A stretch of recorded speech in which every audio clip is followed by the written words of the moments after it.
નમસ્કાર વિદ્યાર્થી મિત્રો, શ્રી સારસ્વત વિદ્યાલયની અંદર આપ સૌનું હાર્દિક સ્વાગત છે। હું છું કુલદીપ ટંડેલ અને આપણે ભૌતિક વિજ્ઞાન સબ્જેક્ટનો અભ્યાસ કરી રહ્યા છીએ। તો દાખલાઓની અંદર આપણે આગળ વધીએ।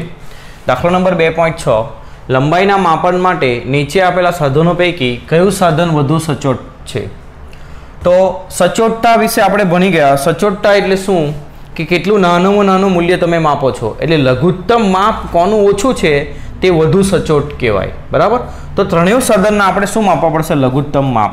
તો પહેલું સાધન કયું આપ્યું છે? વર્નિયર કેલિપર્સ, જેના વર્નિયર માપમાં કેટલા વિભાગ છે? 20 વિભાગ। તો એક ઉદાહરણ આપણે ગયા પીરિયડની અંદર જોઈ ગયા કે વર્નિયર માટે લઘુત્તમ માપ કેવી રીતે માપવું, વર્નિયર માટે લઘુત્તમ માપ કેવી રીતે માપવું।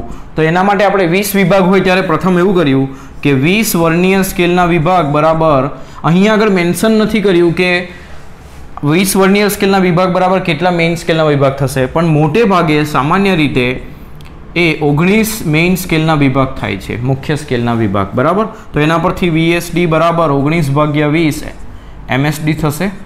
હવે લઘુત્તમ માપનું સૂત્ર વાપરીએ તો લઘુત્તમ માપનું સૂત્ર શું આવશે? MSD માઇનસ VSD, MSD અને VSD ની જગ્યા પર મૂકી દઈએ 19/20 MSD।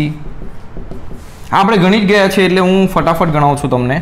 MSD બહાર કાઢીએ તો અહીંયા 1 રહી જશે ને 19/20 લસા લઈએ તો 20 - 19 એટલે 1/20। MSD નું મૂલ્ય હોય છે 0.1 સેન્ટીમીટર ભાગ્યા 20। 0.1 ભાગ્યા 20 કરશો એટલે તમારો આન્સર આવશે 0.005 સેન્ટીમીટર, બરાબર છે। તો આ જવાબ આવશે આપણો લઘુત્તમ માપનો। હવે મીટરમાં એને કન્વર્ટ કરીએ તો સેન્ટી એટલે 10⁻² અને આને લખાય 5 ગુણ્યા રાઈટ સાઈડ લઈ જાઓ આ પોઈન્ટને તો 5 ગુણ્યા 10⁻³ એટલે આનો જવાબ આવશે 5 ગુણ્યા 10⁻5 મીટર। તો આ વર્નિયર સ્કેલ માટે આપણે ગણતરી કરી જેનો જવાબ આવ્યો 5 ગુણ્યા 10⁻5 મીટર। હવે બીજું પણ આપણે સાથે સાથે ગણીએ। પહેલાનો જવાબ આવ્યો 5 ગુણ્યા 10⁻5 મીટર। જેના માટે ઓછું એ વધારે સચોટ, કારણ કે વધુ નાનું માપ માપી શકે। તો એક સ્ક્રૂ ગેજ જેનું પેચ અંતર 1 મિલીમીટર અને વર્તુળાકાર સ્કેલ પર 100 વિભાગો છે, તો આપણને ખબર છે લઘુત્તમ માપનું સૂત્ર સ્ક્રૂ ગેજ માટે શું આવે? પેચ અંતર ભાગ્યા વર્તુળાકાર સ્કેલ પરના વિભાગની સંખ્યા। તો એ બંને વસ્તુ અહીં આપી છે। પેચ અંતર છે 1 મિલીમીટર એટલે 10⁻³ મીટર થશે અને વિભાગની સંખ્યા 100 એટલે 10⁻² થશે। 2 ઘાતને ઉપર લઈ જાઓ એટલે 10⁻², -3 - 2 એટલે 1 ગુણ્યા 10⁻5 મીટર। એટલે બીજાનો જવાબ આવે 1 ગુણ્યા 10⁻5 મીટર। ત્રીજું છે એક પ્રકાશી યંત્ર જે પ્રકાશની તરંગ લંબાઈ સુધીની લંબાઈ માપી શકે છે। હવે પ્રકાશ તો ઘણા બધા પ્રકારના આવે, પરંતુ આપણે જે જોઈ શકીએ એવો પ્રકાશ દ્રશ્ય પ્રકાશ કહેવાય અને એની તરંગ લંબાઈનો વિસ્તાર છે 4000 એંગસ્ટ્રોમ થી 7000 એંગસ્ટ્રોમ। તો ઓછામાં ઓછી કેટલી છે? 4000 એંગસ્ટ્રોમ। 4000 ને 4 ગુણ્યા 10⁻³ લખાય અને એંગસ્ટ્રોમ એટલે 10⁻10 મીટર। તો આટલું લઘુત્તમ માપ એ સાધનનું હશે પ્રકાશી યંત્રનું। તો આને 4 ગુણ્યા 10⁻7 મીટર લખાય। તો આ -5 આ -5 અને -7 એટલે આ સૌથી નાનું છે, એટલે જવાબ શું આવશે? C, કે પ્રકાશી યંત્ર એ વધુ સચોટ હશે આપેલા 3 યંત્રની અંદર। તો આ રીતે લઘુત્તમ માપ જે આપણે શીખ્યા, બરાબર, તેનો ઉપયોગ આપણે અહીં કરવાનો છે। આગળનો દાખલો ગણીએ। 2.7 એક વિદ્યાર્થી 100 મોટવણી ધરાવતા માઇક્રોસ્કોપ વડે માનવ વાળની જાડાઈ માપે છે। તે 20 અવલોકન નોંધે છે અને નક્કી કરે છે કે માઇક્રોસ્કોપના દ્રશ્ય ક્ષેત્રમાં વાળની જાડાઈ 3.5 મિલીમીટર છે। તો વાળની અંદાજિત જાડાઈનું અનુમાન કરો। હવે માઇક્રોસ્કોપ શું વાપરશે? લેન્સ વાપરશે। તમે ધોરણ 10ની અંદર ભણી ગયા, અહીં એક વસ્તુ મૂકી હોય તો અરીસા વડે એનું, તમે જે અરીસામાં જુઓ તે શું દેખાય? એનું પ્રતિબિંબ દેખાય। તે જ રીતે લેન્સની અંદર પણ તમે જે જોશો તે શું હશે? પ્રતિબિંબ। એટલે માઇક્રોસ્કોપની અંદર જે જાડાઈ નક્કી કરી વાળની, તે માઇક્રોસ્કોપની અંદર જે દેખાયું તે શું હતું? પ્રતિબિંબ। એટલે આ જે જાડાઈ છે માઇક્રોસ્કોપની અંદર એને જોઈ એ શું છે? તો પ્રતિબિંબની જાડાઈ, એટલે વાળના પ્રતિબિંબની જાડાઈ છે જે કેટલી છે 3.5 mm। તો વાળની અંદાજિત જાડાઈ એટલે ખરેખર જે વાળ છે એટલે કે વાળ એટલે વસ્તુ, તમે જે જુઓ તે પ્રતિબિંબ કહેવાય અને ખરેખર જે છે તેને વસ્તુ કહેવાય. એટલે વાળને તમે માઇક્રોસ્કોપમાં જો એટલે તમે વાળનું પ્રતિબિંબ જુઓ જે મોટું થઈને દેખાશે, બરાબર. તો પ્રતિબિંબ માઇક્રોસ્કોપમાં જે જાડાઈ દેખાય એ પ્રતિબિંબની, તો વસ્તુની એટલે વાળની જાડાઈ શોધવાની છે, બરાબર. હવે એવું કીધું છે કે આ માઇક્રોસ્કોપની મોટવણી 100 છે. મોટવણી એટલે કેટલું મોટું કરીને બતાવે. તમે ધોરણ 10 ની અંદર એવું ભણી ગયા, મોટવણી બરાબર પ્રતિબિંબની ઊંચાઈ ભાગ્યા વસ્તુની ઊંચાઈ, આવું તમે ભણી ગયા, બરાબર. ધારો કે તમારું પ્રતિબિંબ એ વસ્તુ કરતાં ડબલ દેખાય, વસ્તુ 1 મીટરની હોય તો પ્રતિબિંબ તમને 2 મીટરનું દેખાય. કેટલું મોટું કર્યું? ડબલ કર્યું, એટલે મોટવણી 2 કહેવાય. મોટવણીનો મતલબ કેટલું કર્યું, કેટલા ગણું કર્યું એ. જુઓ તમે ગણતરી કરી આપણે, પ્રતિબિંબની ઊંચાઈ 2 મીટર, વસ્તુની 1, તો જવાબ આવ્યો ને 2/1. એટલે આ રીતે વસ્તુ કેટલી મોટી થઈ એ કોણ બતાવે? મોટવણી. તો અહીંયા ઊંચાઈની જગ્યા પર શું આપ્યું છે? જાડાઈ. એટલે આપણે પ્રતિબિંબની જાડાઈ ભાગ્યા વસ્તુની જાડાઈ આ રીતે લખીશું. તો તમારે વસ્તુની જાડાઈ માપવાની છે, વાળની જાડાઈ. તો આના ઉપરથી વસ્તુની જાડાઈ શું થશે? પ્રતિબિંબની જાડાઈ ભાગ્યા મોટવણી, આવું સૂત્ર થશે, બરાબર. તો અહીંયા પ્રતિબિંબની જાડાઈ એટલે વસ્તુની જાડાઈ એટલે વાળની જાડાઈ, પ્રતિબિંબની જાડાઈ વાળના પ્રતિબિંબની જાડાઈ કેટલી છે? 3.5 mm અને ભાગ્યા કેટલા? 100, તો 0.035 mm આ વાળની અંદાજિત જાડાઈ હશે.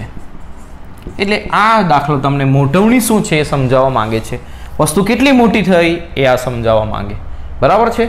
તો આને બરાબર કરવું તમારે. અને હવે આગળનો દાખલો આપણે જોઈએ. આગળનો દાખલો જોઈએ 2.9.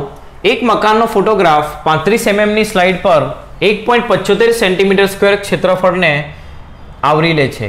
એટલે ફોટોગ્રાફનું ક્ષેત્રફળ, ફોટોગ્રાફનું ક્ષેત્રફળ AO વડે દર્શાવીએ તો 1.75 સેન્ટીમીટર સ્ક્વેર છે. આ સ્લાઇડને એક પડદા પર પ્રોજેક્ટ કરતા મકાનનું ક્ષેત્રફળ 1.55 મીટર સ્ક્વેર છે. આ સ્લાઇડને એટલે જે ફોટોગ્રાફ છે એની સ્લાઇડને પડદા પર પ્રોજેક્ટ કરતા, એટલે પ્રોજેક્ટર શું કરે? તમે નાની વસ્તુ લીધી હોય તો પ્રોજેક્ટર તમને મોટી કરીને બતાવે. એટલે આ વસ્તુ છે એને અહીં પ્રોજેક્ટર પર જે મળે છે તે તેનું પ્રતિબિંબ છે. એટલે પ્રોજેક્ટરથી જે ક્ષેત્રફળ મળ્યું છે તે ફોટોગ્રાફના પ્રતિબિંબનું ક્ષેત્રફળ છે. ફોટોગ્રાફના પ્રતિબિંબનું ક્ષેત્રફળ. પ્રોજેક્ટરથી વસ્તુ મોટી થઈને દેખાય કારણ કે એમાં લેન્સ મૂક્યો હોય, તો એ જે મળે છે એ શું છે? ફોટોગ્રાફનું પ્રતિબિંબ છે. તો પ્રતિબિંબનું ક્ષેત્રફળ એ I વડે દર્શાવે તો તે શું થશે? 1.55 મીટર સ્ક્વેર. હવે આ મીટર સ્ક્વેર છે અને આ સેન્ટીમીટર સ્ક્વેર છે, તો એને મીટરમાં ફેરવીએ 1.75 સેન્ટીમીટરને 10⁻² મીટર લખાય, એનો વર્ગ છે. -2 નો વર્ગ શું થશે? -4. એટલે 1.75 ગુણ્યા 10⁻⁴ મીટરનો વર્ગ શું થશે? Metre square. તો પ્રોજેક્ટર અને પડદાની ગોઠવણીની રેખીય મોટવણી શોધો. આપણે રેખીય મોટવણી શોધવાની છે. હવે જુઓ, કોઈ પણ વસ્તુનું ક્ષેત્રફળ હશે તો શું હશે? લંબાઈ ગુણ્યા પહોળાઈ. એટલે આ રેખીય માપ કહેવાય, આ બી રેખીય માપ કહેવાય, એક રેખામાં માપ્યું કહેવાય. તો આવા બે માપ ભેગા થઈને શું બને? ક્ષેત્રફળ. એટલે ક્ષેત્રફળ શું થાય? લંબાઈ ગુણ્યા પહોળાઈ, અથવા તો ચોરસ હોય તો લંબાઈ ગુણ્યા લંબાઈ એટલે લંબાઈનો વર્ગ થાય, બરાબર. એટલે આ શું થયું? ક્ષેત્રફળમાં લંબાઈ 2 વખત આવે. તો તે જ રીતે અહીં ક્ષેત્રીય મોટવણી શોધશું તો તેની અંદર એ રેખીય મોટવણી 2 વખત આવશે. એટલે રેખીય મોટવણીનો વર્ગ કરશું તો એ ક્ષેત્રીય મોટવણી મળશે. ક્ષેત્રફળને એરિયા કહેવાય એટલે MA લખીએ, અને રેખીય એટલે લંબાઈ કહેવાય રેખીય માપને, એટલે ML વડે દર્શાવશું. તો આના પરથી બંને બાજુ વર્ગમૂળ લઈએ તો વર્ગમૂળ MA બરાબર શું થશે? ML. એટલે રેખીય મોટવણી આપણી કેટલી આવશે? તો વર્ગમૂળ MA. એટલે આપણે શોધવાનું રહ્યું MA. તો એનું વર્ગમૂળ કાઢશું તો આપણો શું આવશે જવાબ? હવે MA એટલે શું? તો ક્ષેત્રીય મોટવણી. ક્ષેત્રીય મોટવણી એટલે પ્રતિબિંબનું ક્ષેત્રફળ ભાગ્યા વસ્તુનું ક્ષેત્રફળ. પ્રતિબિંબનું ક્ષેત્રફળ AI અને વસ્તુનું ક્ષેત્રફળ AO. AI કેટલું છે? 1.55 અને AO કેટલું છે? 1.75. 10 ની -4 ઘાત. -4 ઘાતને ઉપર લઈ જાઓ તો 10 ની કેટલી ઘાત થઈ જાય? +4 ઘાત. આ ક્ષેત્રીય મોટવણી આવી. તો આના પરથી રેખીય મોટવણી ml ગણીએ તો એનો વર્ગ થશે. એટલે આખાનો વર્ગ 1.55 ભાગ્યા 1.75 ગુણ્યા 10 ની 4 ઘાત. અહીં ખાસ ધ્યાન એ રાખવાનું કે જ્યારે 10 ની ઘાતનું વર્ગમૂળ કાઢતા હોય, વર્ગમૂળ એટલે 1/3 ઘાત, એટલે આને 2 વડે ભાગવું પડે, તો આ હંમેશા બેકી હોવું જોઈએ. 3 હોય તો 1.5 ઘાત આવું તમે લખી શકતા નથી. બરાબર? એટલે લખી શકો પણ જવાબ એવો યોગ્ય નથી. બરાબર? તો શું કરવું પડશે? આને બેકી રાખવું પડશે હંમેશા. હવે આ બેકી જ છે એટલે એને બેકીમાં કન્વર્ટ કરવાની જરૂર નથી. તો 10 ની 4 ઘાતનું વર્ગમૂળ શું થાય? 10 ની 2 ઘાત. અને 1.55 ભાગ્યા 1.75 એનો જવાબ આવે 0.0857. એનું વર્ગમૂળ કાઢીએ તો જવાબ આવશે 0.94 ગુણ્યા 10 ની 2 ઘાત. 0.9411 ગુણ્યા 10 ની 2 ઘાત એટલે જવાબ થશે 94.11. આટલી રેખીય મોટવણી આવશે. તો ક્ષેત્રીય મોટવણીમાં શું થશે? રેખીય મોટવણીનો વર્ગ. કેમ? લંબાઈ બી મોટી થઈ હશે ને પહોળાઈ બી મોટી થઈ હશે તો જ ક્ષેત્રફળ મોટું થાય. એટલે એમાં લંબાઈ પહોળાઈ બે રેખીય માપ આપ્યા એટલે રેખીય મોટવણીનો વર્ગ થશે ક્ષેત્રીય મોટવણી. એટલે તો ક્ષેત્રીય મોટવણી શોધી શકીએ કેમ? પ્રતિબિંબનું ક્ષેત્રફળ અને વસ્તુનું ક્ષેત્રફળ આપણને ખબર છે. બરાબર? તો ક્ષેત્રીય મોટવણી શોધીને એના પરથી શું શોધ્યું? રેખીય મોટવણી. આ રીતે આ દાખલો થશે. બરાબર? આગળનો દાખલો જોઈએ 2.8. એમાં 3 સવાલ છે. એમાંનો પહેલો સવાલ જોઈએ. તમને એક દોરી અને મીટર પટ્ટી આપેલ છે. એક દોરી છે જે પતલી હશે આ રીતની, અને મીટર પટ્ટી એટલે તમારી સ્કૂલમાં વાપરો એ સ્કેલ એ ટાઈપની.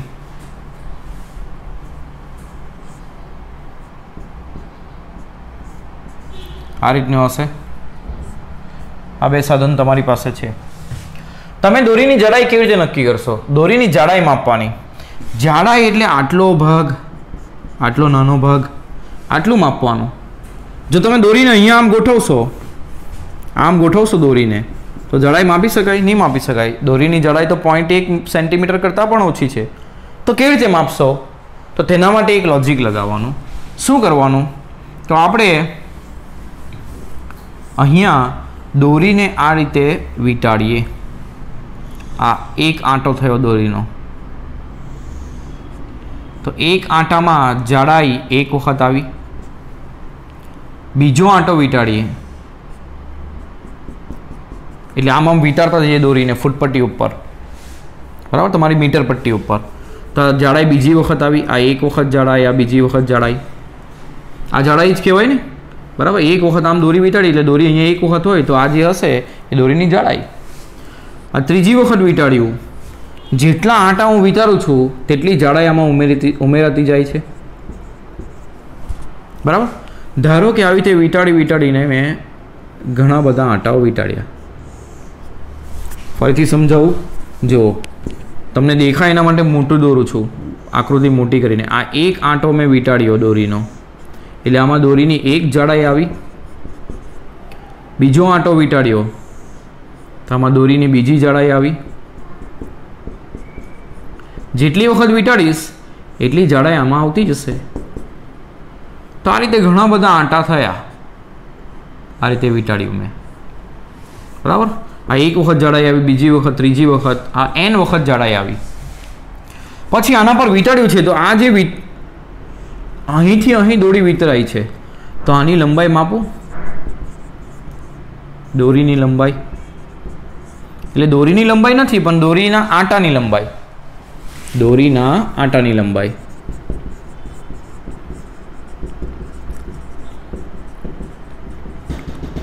એ આ થશે. દોરીના આંટાની લંબાઈ આટલી થશે. હવે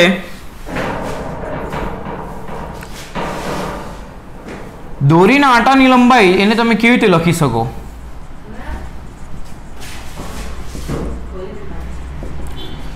તો જાડાઈ જાડાઈ જાડાઈ ઉમેરતા જાઓ, કેટલી વખત છે? n વખત. એટલે આટાની સંખ્યા ગુણ્યા જાડાઈ આવું થશે. જેટલા આટા વીંટળાયા એની સંખ્યા ગુણ્યા જાડાઈ. n આટા હોય તો જાડાઈ કેટલી વખત આવી આ લંબાઈમાં? n વખત. બરાબર. તો જાડાઈ બરાબર શું થશે? આટાની સંખ્યાને ભાગી દો એટલે દોરીની જાડાઈ બરાબર દોરીના આટાની લંબાઈ ભાગ્યા આટાની સંખ્યા. તો આ રીતે તમે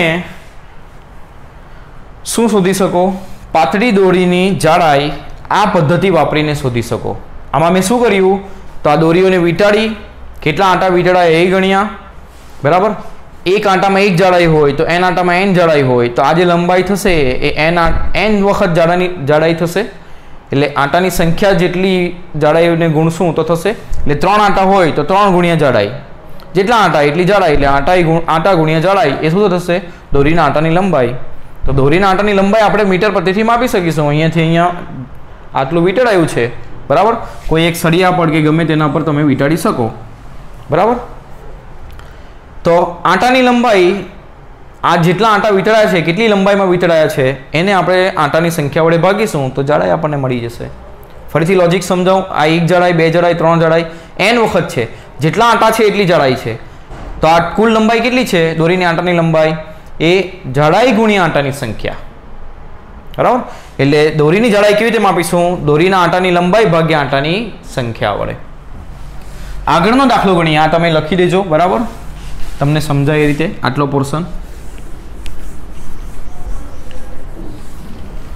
બી માપીએ. બી ને ગણીએ. એક સ્ક્રૂ ગેજમાં પેચ અંતર 1 મિલીમીટર. પેચ અંતર છે આપણું 1 મિલીમીટર અને વર્તુળાકાર વિભાગની સંખ્યા, વર્તુળાકાર વિભાગ કેટલા છે? 200. શું તમે વિચારી શકો કે વર્તુળાકાર સ્કેલ પર વિભાગોની સંખ્યા સ્વેચ્છાએ વધારીને તેની સચોટતા વધારી શકાય? સચોટતા એટલે શું? કેટલું લઘુત્તમ માપ તમે માપી શકો. બરાબર. તો લઘુત્તમ માપ જેટલું ઓછું તેટલી સચોટતા વધારે.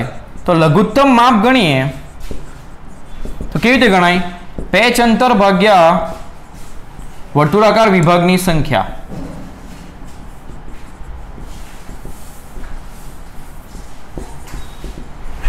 તો પેચ અંતર કેટલું છે? 1 મિલીમીટર ભાગ્યા 200 કરીએ. હવે શું કરવાનું છે? સચોટતા વધારવાની છે.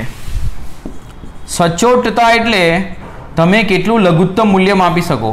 મૂલ્ય આ જવાબ લઘુત્તમ માપ જેટલું ઓછું તેટલી સચોટતા વધારે. આને ઘટાડવું હોય તો છેદને વધારવું પડે. છેદ જેમ વધે તેમ આ જવાબ ઘટે. તો છેદને વધારવાનું એટલે શું કરવાનું? વર્તુળાકાર વિભાગની સંખ્યા વધારવાની. એટલે વર્તુળાકાર વિભાગની સંખ્યા વધારીને તમે સચોટતા વધારી શકો.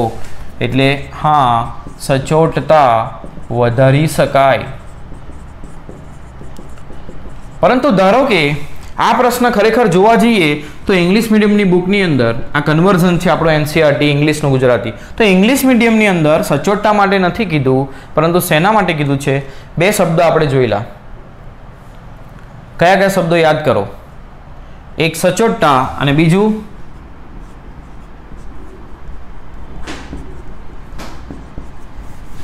આનો જવાબ વ્યવસ્થિત લખી દઈએ. વિભાગ વર્તુળાકાર સ્કેલ પર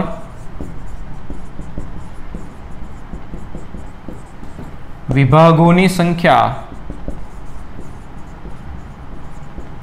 વધારીને સચોટતા વધારી શકાય.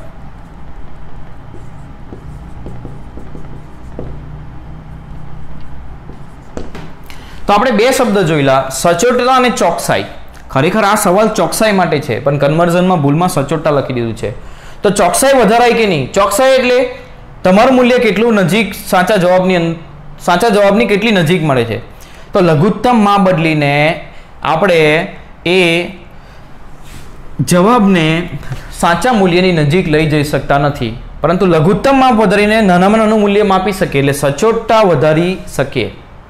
બરાબર, પરંતુ ચોકસાઈ વધારી શકતા નથી.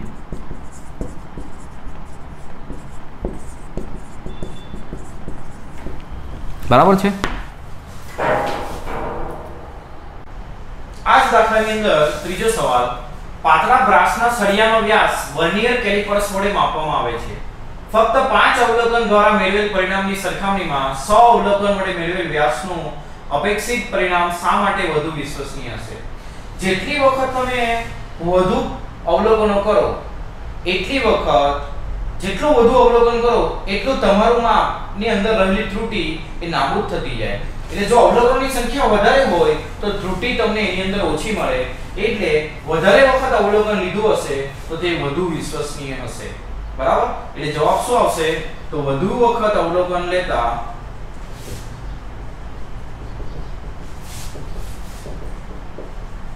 ત્રુટિ ન્યૂનતમ થવાની શક્યતા વધે. તેથી તે માપ વધુ વિશ્વસનીય હોય. બરાબર, ચાલો હવે આગળના દાખલા તરફ વધીએ. આગળનો દાખલો જોઈએ. એક ભૌતિક રાશિ P નો માપન યોગ્ય 4 રાશિઓ ABCD સાથેનો સંબંધ આ મુજબનો છે. સંબંધ આપેલો છે P બરાબર A નો ઘન B નો વર્ગ વર્ગમૂળ C અને D. ABCD માં પ્રતિશત ત્રુટિ અનુક્રમે 1%, 3%, 4% અને 2% છે. એટલે પ્રતિશત ત્રુટિ કેવી રીતે લખાય? સાપેક્ષ ત્રુટિ ગુણ્યા 100, આ 1% છે. પછી B માં પ્રતિશત ત્રુટિ ગુણ્યા 100 કરીએ તો ડેલ્ટા B બાય B ગુણ્યા 100 3%. C માં પ્રતિશત ત્રુટિ સમજ પડે એટલા માટે લખું છું, તમારે કાયમ લખવાનું એવું જરૂરી નથી. ડેલ્ટા D બાય D ગુણ્યા 100 કરીએ તો કેટલા ટકા મળે છે? 2%. તો P માં પ્રતિશત ત્રુટિ શોધો. સંબંધ આ છે, આના ઉપરથી શું લખી શકીએ આપણે? તો યાદ કરો, આમાં રાશિઓનો શું થયો છે? ગુણાકાર અને ભાગાકાર. તો ગુણાકાર ભાગાકારમાં શું થાય? P માં સાપેક્ષ ત્રુટિ બરાબર શું થશે? 3 ગુણ્યા A માં સાપેક્ષ ત્રુટિ વત્તા 2 ગુણ્યા B માં સાપેક્ષ ત્રુટિ વત્તા વર્ગમૂળ એટલે 1/3 ગુણ્યા C માં સાપેક્ષ ત્રુટિ અને 1 જ ઘાત એટલે D માં સાપેક્ષ ત્રુટિ. પ્રતિશત ત્રુટિ માટે 100 વડે ગુણી દઈએ તો ડેલ્ટા P બાય P ગુણ્યા 100 બરાબર શું થશે? 3 ગુણ્યા ડેલ્ટા A બાય A ગુણ્યા 100 એટલે કેટલા? 1%. 2 ગુણ્યા ડેલ્ટા B બાય B ગુણ્યા 100 એટલે 3%. 1/2 ડેલ્ટા C બાય C ગુણ્યા 100 એટલે 4%. અને ડેલ્ટા D બાય D ગુણ્યા 100 એટલે 2%. તો આ કેટલું થશે? 3 3 દુ 6 2 2 દુ 4 અને 2 2 ને 2 4 6 ને 3 9 9 ને 4 13% ત્રુટિ આવશે. હવે બીજું પૂછ્યું છે, જો ઉપરોક્ત સંબંધનો ઉપયોગ કરીને ગણતરી કરતા P નું મૂલ્ય 3.763 મળતું હોય તો તમે આ પરિણામને કયા મૂલ્ય સુધી રાઉન્ડ ઓફ કરશો? તો આમાં કેટલી ચોકસાઈ તે જોવું પડશે. બરાબર, તો તે કેવી રીતે જોશું? તો સાપેક્ષ ત્રુટિ ઉપરથી સાપેક્ષ ત્રુટિ લખીએ તો કેવી રીતે લખાશે? આ ટકા ભાગ્યા 100 કરવું પડશે. અહીંયા આ જવાબ કોનો છે? ડેલ્ટા P બાય P ગુણ્યા 100 નો. એ જવાબ કેટલો આવ્યો આપણો? 13%. તો આપણે એને રાઉન્ડ ઓફ કરવા માટે સચોટ ચોકસાઈ જોઈએ આપણા માપનમાં. તો ચોકસાઈ જોવા માટે શું કરશું? ડેલ્ટા P બાય P એને 100 વડે ભાગીશું. બરાબર, 100 વડે ભાગીએ એટલે 0.13 જવાબ આવે. 0.13 માં કેટલા સાર્થક અંક છે? 2. એટલે તમારે સમજવાનું કે તમારું મૂલ્ય તમારે 2 સાર્થક અંક સુધીનું રાખવાનું છે. તો P નું મૂલ્ય 3.763 છે. 2 સાર્થક અંક રાખશું, 6 ને કાઢશું. 6 એ 5 કરતા મોટો છે એટલે આગળ એક ઉમેરાશે એટલે P નો જવાબ તમારે શું લખવો પડશે? 3.8. એટલે P નું મૂલ્ય 3.8 મળશે. બરાબર, આ મૂલ્ય આ રીતે રાઉન્ડ ઓફ થશે. સાપેક્ષ ત્રુટિ પરથી ખબર પડશે એમાં જેટલા સાર્થક અંક આવ્યા એટલા સાર્થક અંક તમારે જવાબની અંદર રાખવાના. બરાબર, તો આ પ્રકારે આ દાખલો થશે. ગુણાકાર ભાગાકારની ત્રુટિનો નિયમ અહીં લગાવ્યો છે. આગળનો દાખલો જોઈએ. એક વિદ્યાર્થી ભૌતિક વિજ્ઞાનમાં પ્રચલિત એવા કોઈ કણના ચલિત દળ m અને સ્થિર દળ m0 તથા કણનો વેગ v અને પ્રકાશની ઝડપ c વચ્ચેનો સંબંધને લગભગ સાચો યાદ રાખીને લખે છે. લગભગ સાચો એટલે સાચો એવું જરૂરી નથી, પરંતુ અચળાંક c ને ક્યાં મૂકવો તે ભૂલી જાય છે. એટલે આમાં આ સાચું લખ્યું છે પણ c ક્યાં મૂકવાને ભૂલી ગયો છે. બરાબર, મારા જેવો કોઈ હશે ભૂલક્કડ. તે m બરાબર m0 ભાગ્યા 1 માઇનસ v સ્ક્વેર નો 1/2 ઘાત આવું લખે છે. તો અનુમાન કરો કે c ક્યાં મૂકવો જોઈએ. હવે જુઓ, v શું છે? પ્રકાશની ઝડપ, કણનો વેગ, વેગનો એકમ મીટર પ્રતિ સેકન્ડ. c પ્રકાશની ઝડપ, એનો એકમ પણ મીટર પ્રતિ સેકન્ડ. એટલે પારિમાણિક સૂત્ર v નું લખો તો શું લખાશે? L1t - 1. અને c નું લખો તો શું લખાશે? L1t - 1. બરાબર. v નું પારિમાણિક સૂત્ર થશે L1t - 1 અને c નું પારિમાણિક સૂત્ર થશે L1t - 1. આ શું છે? તો કણનો વેગ, વેગનો એકમ આવે મીટર પ્રતિ સેકન્ડ, ઝડપનો એકમ આવે મીટર પ્રતિ સેકન્ડ. બંનેનું પારિમાણિક સૂત્ર સરખું થશે. હવે પારિમાણિક સૂત્રના નિયમો યાદ કરીએ તો અહીં બે પદ બાદબાકીમાં છે, એક v સ્ક્વેર અને બીજું આ 1. 1 એટલે એક અચળાંક છે, તો એનું પારિમાણિક સૂત્ર શું આવે? m0 l0 t0. 1 એક અચળાંક છે તો એનું પારિમાણિક સૂત્ર શું આવશે? m0 l0 t0. એનું કોઈ પરિમાણ હોતું નથી. તો આ જે પદ છે એ પણ પરિમાણ રહિત હોવું જોઈએ, તો જ આપણે 1 માંથી બાદ કરી શકીએ. પરંતુ v સ્ક્વેરનું પરિમાણ લખીએ, v સ્ક્વેરનું પરિમાણ એટલે v ના પરિમાણનો વર્ગ. તો આનો વર્ગ કરો તો L2t - 2 થશે. એનો મતલબ એવો થયો કે આનું પરિમાણ 0 બનાવવું હોય તો એવા જ પદ વડે ભાગવું પડશે, એટલે L2t - 2 વડે ભાગવું પડશે. L2t - 2 કોનું પરિમાણ થઈ શકે? તો c નું પરિમાણ L1t - 1 છે, એનો વર્ગ કરીએ તો L2t - 2 થઈ શકે. એટલે અહીં v સ્ક્વેરના છેદમાં શું હશે? c square. એટલે આના પરથી આપણે સમજી શકીએ કે ખરું સૂત્ર શું હશે? તો m બરાબર m0 ભાગ્યા 1 માઇનસ v સ્ક્વેર ભાગ્યા c સ્ક્વેર હશે. તો જ આ પદ પરિમાણ રહિત થાય ને તો જ એને 1 માંથી આપણે બાદ કરી શકીએ. તો આ રીતે આપણે શોધી શકીએ કે c ને ક્યાં મૂકવો જોઈએ. બરાબર. આગળનો દાખલો ગણીએ. 2.16 પરમાણ્વીય માપક્રમની લંબાઈનો સુવિધાજનક એકમ એંગસ્ટ્રોમ છે અને તેને 1 એંગસ્ટ્રોમ બરાબર 10 - મીટર દ્વારા દર્શાવાય છે. હાઇડ્રોજન પરમાણુનો વિસ્તાર 0.5 એંગસ્ટ્રોમ. હાઇડ્રોજન પરમાણુ એટલે આવો ગોળાકાર ભાગ હશે, એનો વિસ્તાર એટલે એની ત્રિજ્યા આપી છે કેટલી? 0.5 એંગસ્ટ્રોમ. એટલે એને કેવી રીતે લખી શકાય? 0.5 ગુણ્યા 10 - મીટર. એની ત્રિજ્યા આટલી છે. તો 1 મોલ હાઇડ્રોજન પરમાણુનું આણ્વિક કદ, તો એક હાઇડ્રોજનનું અણુનું કદ કેટલું થશે?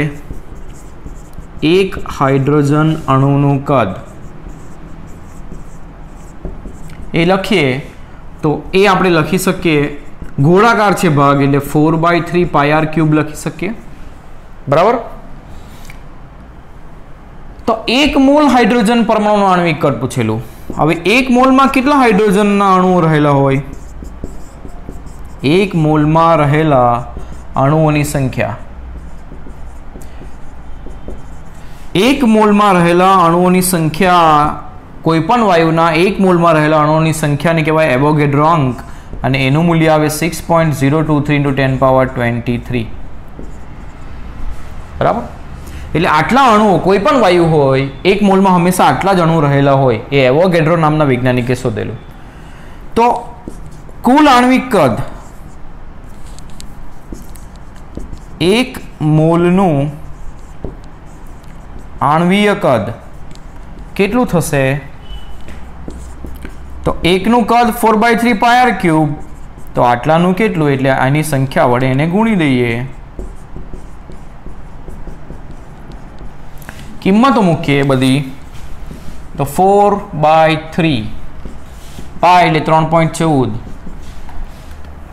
r³ એટલે 0.5 નો ઘન, 10 - 10 નો ઘન એટલે 10 - 30 અને 6.023 × 10⁻23. તો 4 × 3.14 × 0.5 × 0.5 × 0.5 into 6.023 divided by 3 કરો એટલે તમારો જવાબ આવશે 3.15 into 10⁻⁻7 મીટરનો ઘન. આ તમારો શું આવશે જવાબ? આટલું આણ્વિક કદ હશે 3.15 × 10⁻⁻7 મીટરનો ઘન. 2.17મો દાખલો ગણીએ. 1 મોલ આદર્શ વાયુ પ્રમાણભૂત તાપમાને અને દબાણે 22.4 લીટર જગ્યા રોકે છે. એટલે 1 મોલ આદર્શ વાયુ આટલી જગ્યા રોકે છે. આટલી જગ્યા રોકે એટલે એનું કદ કહેવાય, બરાબર? વાયુ જેટલી જગ્યા રોકે એટલું એનું શું કહેવાય? કદ. અને કોનું છે 1 મોલનું? એટલે એને કહેવાશે મોલર કદ. તો મોલર કદ કેટલું છે? 22.4 લીટર.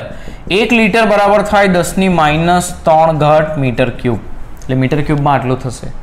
યાદ રાખજો, આ 1 લીટર બરાબર 10⁻³ મીટર ક્યુબ. તો 1 મોલ હાઇડ્રોજન માટે મોલર કદ અને પરમાણવિક કદનો ગુણોત્તર શું થશે? પરમાણવિક કદ અત્યારે જ આપણે શોધતા શીખ્યા, જેના માટે આપણને હાઇડ્રોજન અણુનું પરિમાણ આપેલું, એટલે પરિમાણ એટલે ત્રિજ્યા આપેલી 1 એંગસ્ટ્રોમ. એંગસ્ટ્રોમ એટલે 10⁻10 મીટર લખીશું. તો એક હાઇડ્રોજન અણુનું કદ 4/3 πr³ હશે. તો ટોટલ પરમાણવિક કદ અત્યારે જ આપણે શીખ્યા છીએ શોધતા. એકનું કદ કેટલું? 4/3 πr³. તો 1 મોલમાં કેટલા હોય? 6.023 × 10⁻23. આપણે હાઇડ્રોજન અણુનું કદ, એક અણુનું આટલું, તો આટલા અણુનું કેટલું, એ રીતે શોધીએ છીએ. તેને કહેવાય પરમાણવિક કદ, બરાબર? અને આ મોલર કદ. આ બધું તમે જોઈને ટેન્શન ના લેતા.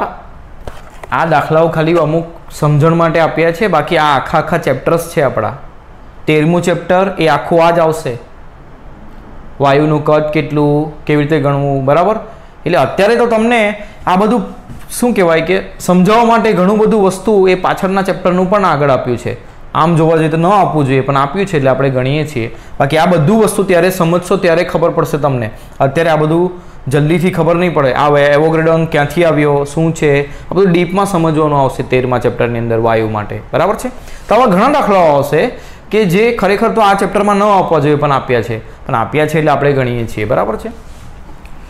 તો પરમાણવિક કદ આટલું થશે 4/3 π એટલે 3.14 r³ એટલે 10⁻10 વર્ગ 10⁻30 નો ઘન એટલે -30 6.023 × 10⁻23. તો 4 × 3.14 × 6.023 / 3 કરો તો જવાબ આવશે 25.21 × 10⁻⁷ મીટર ક્યુબ. પરમાણવિક કદ મળી ગયું.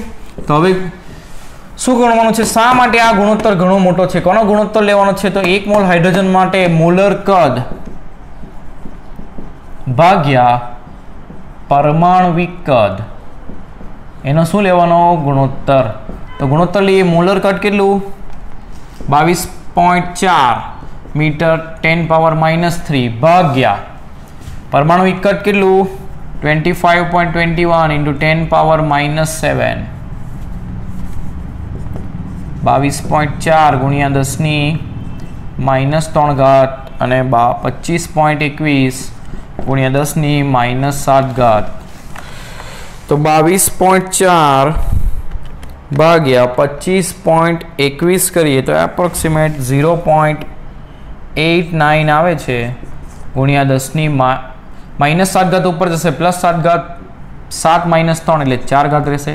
એટલે એપ્રોક્સિમેટ એને આ 0.89 છે, એટલે 9ને પણ કાઢી નાખો તો 0.9 લખાય, એટલે 1 એપ્રોક્સિમેટ લખી શકીએ 10⁻⁴ જેટલું આવે છે.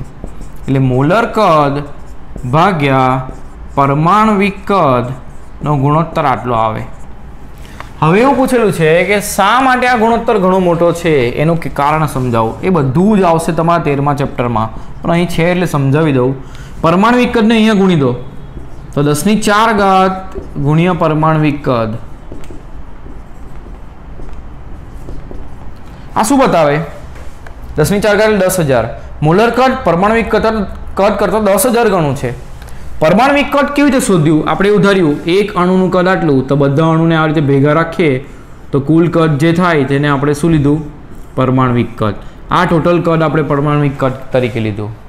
પરંતુ ખરેખરમાં વાયુના અણુ આ રીતે ન હોય. કેવી રીતે હોય? એકદમ છૂટા હોય. એટલે આ આખા પાત્રનું કદ એ 22.4 લીટર મળે 1 મોલ વાયુ માટે, બરાબર? તો આ પાત્રમાં તો ઘણી બધી જગ્યા ખાલી હોય. એટલે આ જે મોલર કદ આપણે માપીએ એની અંદર અણુઓનું કદ આવે પ્લસ આ બે વચ્ચેની જે ખાલી જગ્યાઓ છે એનું કદ આવે.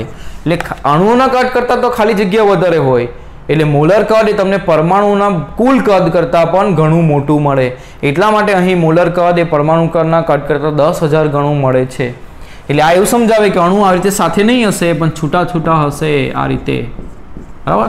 તેના કારણે ખરેખર શું કહેવાય કે પ્રમાણભૂત તાપમાને કોઈ પાત્રમાં તમે વાયુને રાખો તો એનું કદ 22.4 લીટર જ મળે. એટલે આ પાત્રનું કદ 22.4 લીટર હોય. પાત્રનું કદ એટલે આખા પાત્રનું કદ. આ પાત્રમાં અણુઓ છે પ્લસ ખાલી જગ્યા છે, તો પાત્રનું કદ 22.4 લીટર એટલે આ અણુઓનું કદ વત્તા ખાલી જગ્યાનું કદ 22.4 લીટર મળે છે. ત્યારે પરમાણવિક કદમાં આપણે ખાલી અણુઓનું જ કદ લીધું છે. એટલા માટે મોલર કદ એટલે ખાલી જગ્યાઓનું કદ પણ ઉમેરાય છે ને તે અણુઓના કદ કરતાં ઘણું વધારે છે.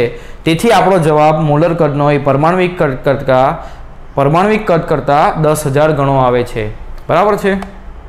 આગળનો દાખલો ગણીએ 2.19. નજીક દેખાતા બે તારાનું અંતર માપવા માટે દ્રષ્ટિ સ્થાન ભેદની રીતના સિદ્ધાંતનો ઉપયોગ કરવામાં આવે છે. સૂર્યની આસપાસ પોતાની ભ્રમણ કક્ષામાં 6 મહિનાના સમય અંતરાલમાં પૃથ્વીના બે સ્થાનોને જોડતી આધાર રેખા AB છે. એટલે કે આધાર રેખા પૃથ્વીની કક્ષાના વ્યાસ જેટલી છે. એટલે શું કીધું, આ સૂર્ય હોય તો એની આસપાસ પૃથ્વી આવી કક્ષામાં ભ્રમણ કરે, લંબવૃત્તીય કક્ષામાં. ધારો કે પૃથ્વી અત્યારે અહીં છે તો 6 મહિનામાં ક્યાં આવશે? એક ચક્કર કેટલા દિવસમાં પૂરું કરે? 1 વર્ષમાં. 1 વર્ષ એટલે કેટલા મહિનામાં? 12 મહિનામાં. તો 6 મહિનામાં અહીંથી અડધે પહોંચશે એટલે અહીં આવી હશે. આ શું કહેવાય? આ પૃથ્વીની ભ્રમણ કક્ષાનો વ્યાસ કહેવાય. એને આપણે આધાર તરીકે લીધું છે, AB આધાર રેખા તરીકે, બરાબર. અને એ વ્યાસ એટલે ABની લંબાઈ આપણને આપી છે કેટલી? 3 × 10⁻11 મીટર. અને સરેરાશ વ્યાસ કહેવાય, કારણ કે આ લંબવૃત્તીય કક્ષા છે, વર્તુળ નથી, બરાબર. આનો વ્યાસ અલગ અલગ હોય, આ વ્યાસ અલગ છે, આ વ્યાસ અલગ છે, એટલે એનો સરેરાશ આપ્યો છે. એ કેટલો છે? 3 × 10⁻11. જો કે નજીક રહેલા બે તારા એટલા દૂર છે કે આટલી લાંબી આધાર રેખા હોવા છતાં, એટલે તારા એટલા બધા દૂર છે કે આપણે અહીંથી ને અહીંથી આટલા મીટર, એટલા મોટા મીટરથી અવલોકન કરીએ તો એ આટલી લાંબી આધાર રેખા હોવા છતાં તેઓ 1 સેકન્ડ જેટલો ચાપનો દ્રષ્ટિ સ્થાનભેદ દર્શાવે છે. એટલે આટલા મોટા અંતરથી બી તારાને જોઈએ, બરાબર, તો તારા એ અહીંયા આગળ 1 સેકન્ડ જેટલો ખૂણો આંતરે છે. આટલો નાનો ખૂણો 1 સેકન્ડ. આ તો દોરીઓ મેં બહુ મોટો છે. આટલું અંતર આટલું મોટું હોવા છતાં તારા એટલા બધા દૂર છે, એટલે સમજો કે તારા બહુ દૂર છે. આમ અહીં તારો છે ને આ બી AB અંતર અહીં છે. આ ઘણું મોટું છે છતાં બી આ એટલું દૂર છે કે અહીંયા ખૂણો 1 જ સેકન્ડ બને છે, એટલો નાનો ખૂણો બને છે. ખગોળીય સ્તર પર લંબાઈનો સુવિધાજનક એકમ પાર્સેક છે, જે આપણને ખબર છે, આપણે ભણી ગયા છે. પાર્સેક કોઈ પદાર્થનું અંતર સૂચવે છે કે જે પૃથ્વી અને સૂર્ય વચ્ચેના અંતર જેટલી આધાર રેખાના બે છેડાઓએ આંતરેલ ખૂણો 1 સેકન્ડ બરાબર હોય.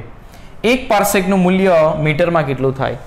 એટલે પાર્સેક એ જ સૂચવે છે કે આટલા AB જેટલા અંતરની ચાપ વડે અહીં જેટલા અંતરે, એટલે આ અંતરે જે 1 સેકન્ડ ખૂણો આંતરાતો હોય તો આ જે અંતર છે એને કહેવાય 1 પાર્સેક. એટલે પૃથ્વીના સૂર્ય અને પૃથ્વી વચ્ચેના સરેરાશ અંતર જેટલી આધાર વડે, એટલે સરેરાશ અંતર કેટલું આપ્યું છે? AB. પૃથ્વી અને સૂર્ય વચ્ચેના સરેરાશ અંતર. ચાલો, તો પૃથ્વી અને સૂર્ય વચ્ચેનું સરેરાશ અંતર AB નથી. પૃથ્વી, સૂર્ય અહીં હતો અને પૃથ્વી અહીં છે. આમ જોવા જઈએ તો આ અંતર વધારે છે, આ અંતર ઓછું છે. અહીંયા હશે ત્યારે પૃથ્વીનું અંતર ઓછું હશે, અહીંયા હશે ત્યારે વધારે. એટલે સરેરાશ આપણે એવું લઈએ કે આ આખા અંતરનું અડધું. પૃથ્વી અને સૂર્ય વચ્ચેનું અંતર એટલે અહીં લઈએ તો વધારે ને અહીં લઈએ તો ઓછું. પણ આમ જોવા જઈએ તો સરેરાશ લઈએ તો આ જે વ્યાસ આપ્યો છે કક્ષાનો તેનું અડધું થશે.